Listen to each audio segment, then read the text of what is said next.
Jesse Hill here from Tier 3 IT Solutions. We're here to help. If your business has computers, servers, and other technology, you probably have someone who helps you understand your options. They help you install and set up those devices and probably help you fix problems as they come up.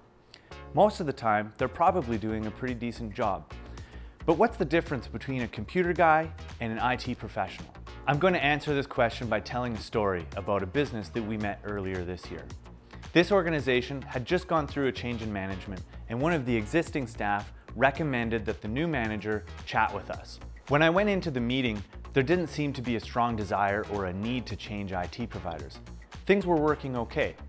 They would have liked a faster response time, but for what they were paying, they were content. We had never worked with this client, but we had a lot of experience with other businesses in their industry. So we offered to give the new management team an understanding of the technology that was in place. Our network assessment is designed to review their current equipment, their security policies, their configurations, their processes, their procedures, and then we compare it against other businesses in their industry, against software recommendations, and general IT best practices. When we're done, we put it all into a report that we review with the management so that they know where their technology stands. The management team thought this was a good idea, so we got started. This particular business is in the hospitality industry and had operations in 2 separate physical locations. The second location had users who were connecting by remote desktop connection to the main office. They had a restaurant, a store, administrative staff, and conference facilities. They had purchased a new server about a year ago along with a fancy firewall. And for all intents and purposes, the computers and the network were working fine. We ran the assessment on a Wednesday morning, and it didn't take long to start realizing that things were not what they seemed. Some of the results that I was seeing were ringing alarm bells for us, but I needed to collect all of the data before we could stake our name on the findings.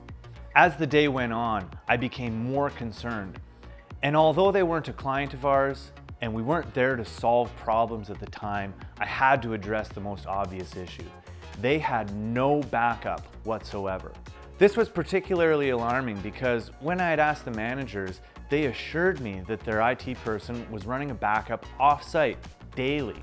However, they couldn't show me any reports, and through all of the assessment, we couldn't find a single backup software, no log files or storage that would indicate that a backup was being run. And trust me, we looked, and then we looked again. We immediately installed our backup solution and expedited the results meeting for Friday morning, and off I went to review the in-depth results. When we started reviewing the findings of our assessment, we continued to find massive problems. They still had a couple of Windows XP computers on the network, almost 4 years after Microsoft had stopped patching and supporting that operating system. This was leaving the business exposed to all kinds of potential vulnerabilities. They had computers with no antivirus software at all, including the servers. The rest of the computers that did have antivirus were running free, unmanaged solutions.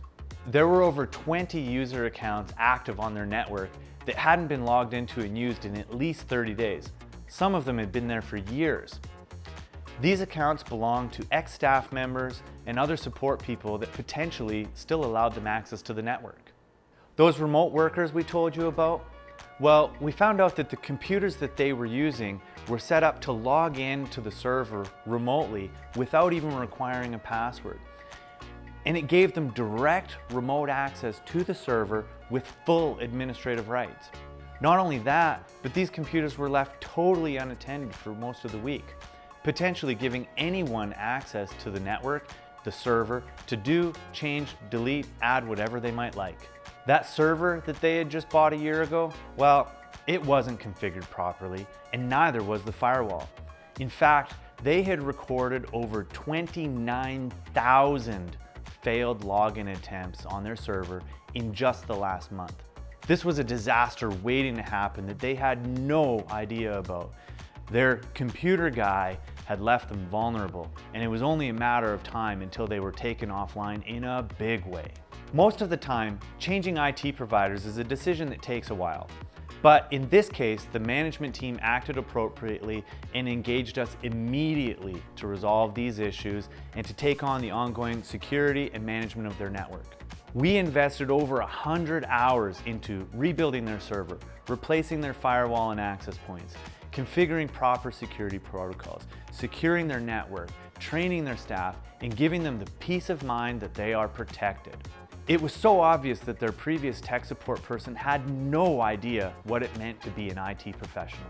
If you're in business and are unsure about the health and security of your network, reach out to a reputable IT company to do a thorough assessment on your behalf. If you'd like to connect with us, that would be great.